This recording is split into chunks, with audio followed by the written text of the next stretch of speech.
E estamos de volta para a segunda parte desta conversa com Mia Couto, membro da Comissão de Honra do MOSEFO. Mia, há pouco falávamos das questões do ambiente, da sustentabilidade também, e quando há essas discussões fala-se muito do papel dos grandes investidores, dos chamados megaprojetos, e às vezes há uma certa tendência para demonizar um pouco a figura do investidor que chega e que vem como explorador e não necessariamente como parceiro no desenvolvimento. Esta visão tem fundamento? Acho que sim. Acho que há aqui uma posição um bocado ambivalente. Por um lado, nós declaramos sempre que precisamos de investimento e os investidores são bem-vindos, mas depois, de repente, no mesmo segundo, eles transformam-se em demónios, quer dizer, de repente, de messias, não é? De anjos ficam demónios. Eu lembro-me da Mosal, não é? Bom, morre um pássaro, morre um peixe, o primeiro suspeito é automaticamente a Mosal. E eu acho que há aqui uma visão também um bocado colonizada no sentido de que temos uma atitude de expectativa que eles venham resolver problemas que temos que ser nós a resolver. Eu noto que, por exemplo, quando discutem, eu faço estudos de impacto ambiental e nas sessões de consulta pública, os próprios dirigentes do Estado e do Governo surgem nessas sessões perguntando, as questões que eles têm querem saber como é que o investidor, pode ser um investidor que vai fazer um estabelecimento turístico ou sei lá, um hotel, qualquer coisa assim, querem saber como é que ele vai resolver os problemas todos do distrito ou da província e quantas escolas ele tenciona construir e quantos hospitais e escolas. De repente é transferido para o investidor a responsabilidade do desenvolvimento total daquela região. E com uma certa desresponsabilização daquilo que tem que ser a agenda própria do governo. Isso às vezes tem consequências catastróficas. Eu acho que, por exemplo, demoramos muito tempo a encontrar as vias de saída do carvão, porque achávamos sempre que isso é um problema do investidor. O Estado não tem nada a ver com isso. Que é importante. Esta ideia de que temos grandes riquezas e só abrir a porta, ou abrir a porta, já é um grande favor que estamos a fazer. E se eles quiserem, têm que se ajoelhar e submeter e sujeitar. E, de repente, o investidor tem aqui tantas dificuldades e nós temos que perceber que o mundo é mais vasto. Há muita gente oferecendo coisas, nós temos grandes riquezas, mas essas riquezas não são nada se não houver essa intervenção do investidor. Não é? E, portanto, eles têm que ser tratados como alguém que está em nossa casa porque os convidamos e têm que ser bem tratados. Não podem ser tratados nesta dualidade. Um dia levam com chambuco, outro dia com esta coisa da cenoura e do pau. Não é? Mas, em relação aos estudos de impacto ambiental que realiza, às vezes há um certo ceticismo. As pessoas dizem, às vezes, esses estudos é só um pro-forma, faz parte do processo.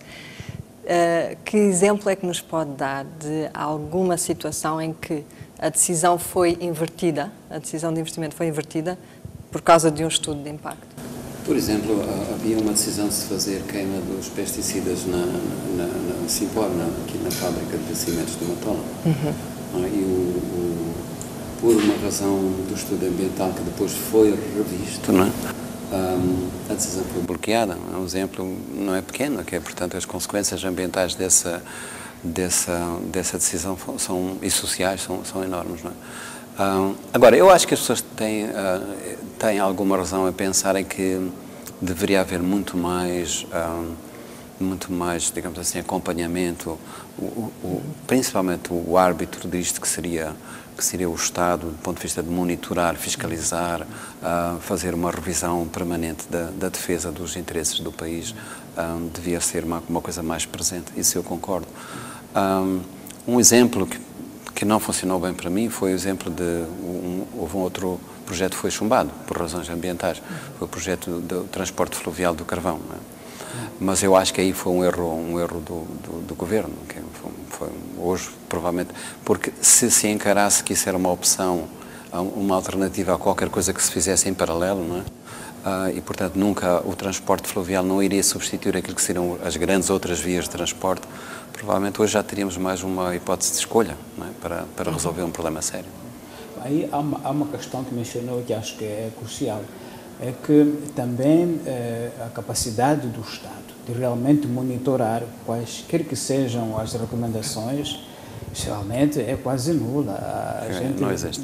pergunta qual é a informação que tem o governo sobre este ou aquele impacto e geralmente não há informação. Se há, é muito antiquada ou desarticulada da realidade ou dos indicadores que o estudo dizia que deviam ser monitorados. Exato. Então também Essa é uma coisa que tem que se construir, porque, bom, eu acho que o Ministério do Ambiente, que agora está integrado em uma coisa mais vasta, não é? Tem que provavelmente escolher 3 ou 4 coisas importantes que deve fazer. Uma coisa que é importante é sentirmos que realmente há aqui alguém que tem algum comando nesse tipo de coisas, que não há o clima completo de impunidade. O fulano faz ou não faz o que está no estudo de impacto ambiental, porque o estudo de impacto ambiental é uma primeira via, uma primeira etapa. Primeira etapa do processo. Se aquilo fica um documento que tem um carimbo e depois está morto, não vale a pena fazer. Não? Um dos fins do MOSEF é, na discussão pública de ideias, ir também dando algumas ideias a quem toma decisões, o governo do dia, nomeadamente. Sim. Temos agora um ministério que é um super ministério, Ministério da Terra, Ambiente e Desenvolvimento Rural. Parece-me que é dentro deste ministério que essas questões, estamos aqui a falar, vão lá cair. Eu estou consciente disso, tenho um sentido de disciplina, que há coisas que estou dizendo aqui, mas que já disse lá, num sítio certo, no momento certo, e portanto acho que há agora, isso é importante dizer, com o novo governo, de imediato, houve sinais de que há uma abertura para escutar. Há pessoas que estão sendo chamadas, estão sendo ouvidas sobre isso exatamente que estamos a falar. Não? Isso é um sinal bom. É um sinal bom. Vamos ver se isso depois... incentivar. Exato. É um primeiro sinal. Acho que agora também não se pode esperar mais do que isso, mas eu tenho grande esperança que isso não seja só um sinal primeiro, mas que se converta numa prática, não é? Uma prática permanente. Mia, voltando ao tema da relação com as comunidades, dos investidores, o MIA tem um contacto muito próximo com as comunidades, não é? Nós percebemos, através do trabalho e também da escrita, que conselho é que daria a um investidor que chega aqui e que tenha a opção de investir, que conselho é que daria sobre a forma como se deve aproximar da chamada comunidade? Esta palavra comunidade é um bocadinho enganosa, não é? Porque cabe muita coisa lá dentro. Sim. Tudo é comunidade e nada é exatamente comunidade. Mas essa é outra palavra de moda que eu acho que a gente tem que provavelmente repensar. Mas eu acho que, se calhar, a primeira coisa que se tem que dizer é que, para além dessa grande palavra da comunidade, que parece que é tudo igual, a comunidade em Quitupo, ou a comunidade em Moatize, está ali, cabem todos na mesma palavra. Acho que ele tem que fazer um reconhecimento de quais são, digamos assim, de que maneira estas pessoas vivem, de que maneira pensam, que estas pessoas não são entidades de cenário, não, aquilo não é paisagem. Essas pessoas têm se tiverem uma relação produtiva, positiva com o projeto, ele tem uma grande vantagem, não é, nisso. Portanto, acho que a ideia é conheçam. Não é? Estudem, conheçam, vão lá, falem com as pessoas, não mandem emissários, não façam uma coisa que é terrível, que é, agora há uma coisa chamada recursos humanos, Departamento de Recursos Humanos. Não é? As pessoas não são recursos, as pessoas são muito mais do que isso. Não é? Então, é preciso que toda a empresa, todo o investidor tenha esse tipo de atitude de pensar que é fundamental ter uma relação produtiva com as pessoas que estão no Esta nossa relação, Moçambique, com grandes investimentos, traz um contacto com outras práticas no trabalho, com outra atitude de trabalho. Muitas vezes não estamos harmonizados, fala-se de violação de direitos humanos, por exemplo, que os empresários chineses são muito violentos, não têm cultura de trabalho. Eu queria chegar a isso. Que se diz que os moçambicanos não têm cultura de trabalho. São tão preguiçosos, não temos cultura de trabalho. Essa é uma coisa terrível de se dizer. Eu acho que é uma coisa ao nível já de um certo racismo colonial, dizer-se isso dos moçambicanos.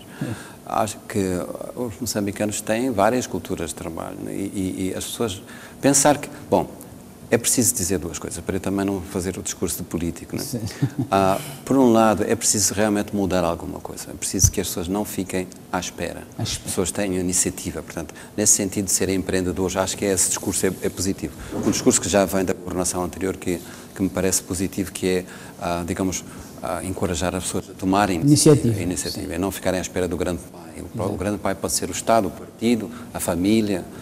Mas, por outro lado, é preciso pensar que as pessoas, por essência, não são preguiçosas. As pessoas são o que são num certo contexto. As pessoas são mais ou menos trabalhadores. O moçambicano que imigra é reconhecido como um dos trabalhadores de maior qualidade, de maior empenho. As pessoas preferem na África do Sul os trabalhadores moçambicanos. Portanto, isso é uma prova que as pessoas são o que são, dependendo do incentivo, do contexto que se dá. Não é?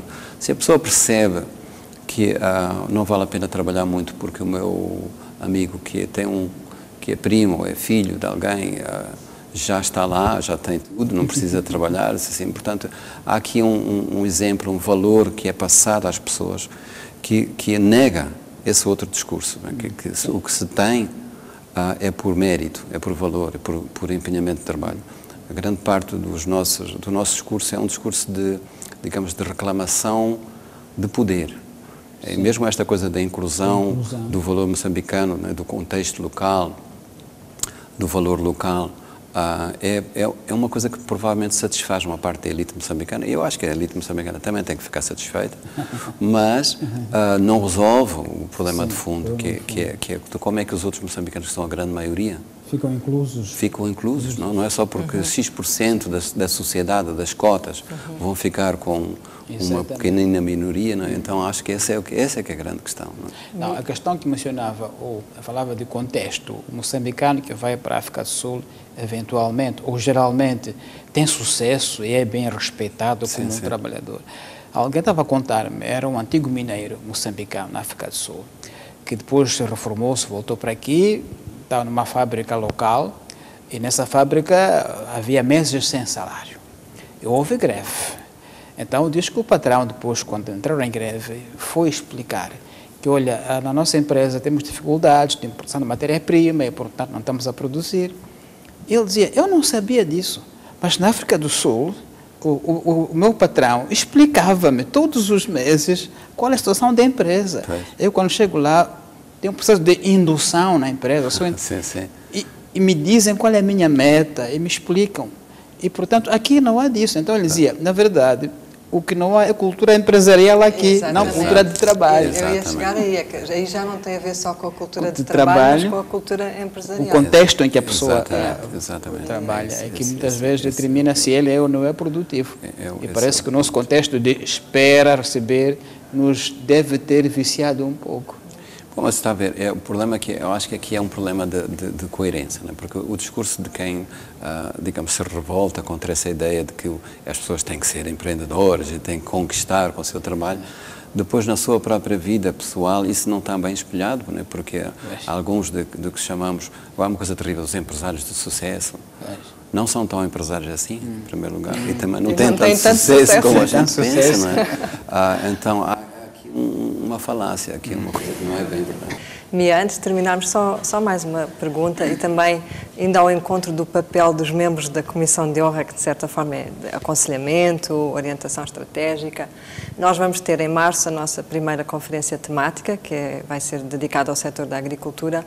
Então, qual é a questão que não podemos deixar de colocar nessa conferência? Acho que provavelmente a primeira grande questão é perguntar se a agricultura é o nome que nós devemos dar a esta coisa que agora está partida entre desenvolvimento rural e a agricultura. Interrogarmos o próprio conceito, a própria maneira como nós concebemos que a agricultura é produção de alimento, é produção de verdura, não é? Portanto, acho que a agricultura é muito mais que isso, quer dizer, tem que ser vista de uma maneira mais integrada. Assim. Não sei se esta visão fragmentada, não é, das coisas, particularmente esta maneira como se partiu a agricultura e desenvolvimento rural, não tem implicações não tem riscos que têm que ser pensados já a partir. Digamos, se entramos logo no debate da agricultura como se fosse uma coisa que já está lá e ninguém tem que repensar, acho que é logo uma primeira armadilha. Provavelmente eu começaria por aí. Obrigada. Okay. Tomás, foi mais uma conversa do Mosef. Mia, muito obrigada por este prazer. Obrigado por este tempo, foi agradável. E foi curto. Foi curto, sim, é sempre curto. Obrigado. Estivemos à conversa com Mia Couto, membro da Comissão de Honra do Mosef, nesta edição do programa Mosef. Obrigada por ter estado na nossa companhia.